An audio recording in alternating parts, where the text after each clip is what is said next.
Assalomu alaykum.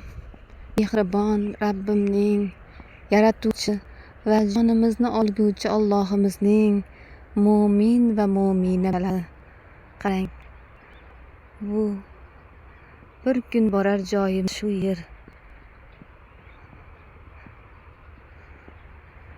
Ertaga xotira va qadrlash kuni. Qarang, o'tganlarni xabar olinglar.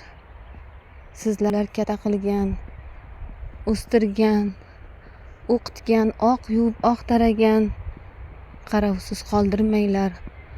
Yantoqlar, qamishlar bosib ketibdi qabristonni. Insonlar, nega yaqinlaringizni qarovsiz qoldirdingiz?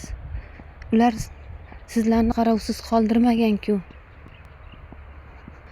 Pul topaman deb savob ishni chekkaga surib qo'ymanglar. Alloh azabi keladi. O'tganlarni xabar olinglar. Ular ham ko'rib turadi.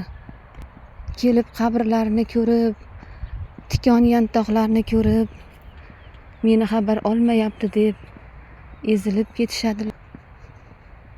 Qurbon insonlar, doimo iymonda, insofda bo'linglar. Kelib nevaralaringni, farzandlaringni olib kelib, ularga o'rgatinglar. Ertaga o'zlaringni ham xabar olmay qo'yishadilar. Siz qanday o'rgatsangiz nevaralaringizga, farzandlaringizga, ular ham kelajakda sizga shunday chiroyli xabar olib turishadilar. Qarang, ayrim insonlar xabar olibdi.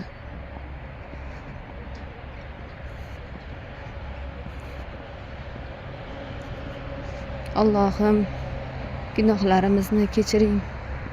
Bandalaringizga iymon, insof bering.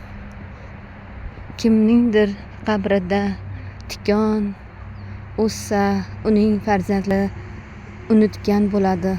Kimningdir qabrida gullar o'sgan bo'lsa, uning farzandlari xabar olgan bo'ladi. Xabar olinglar.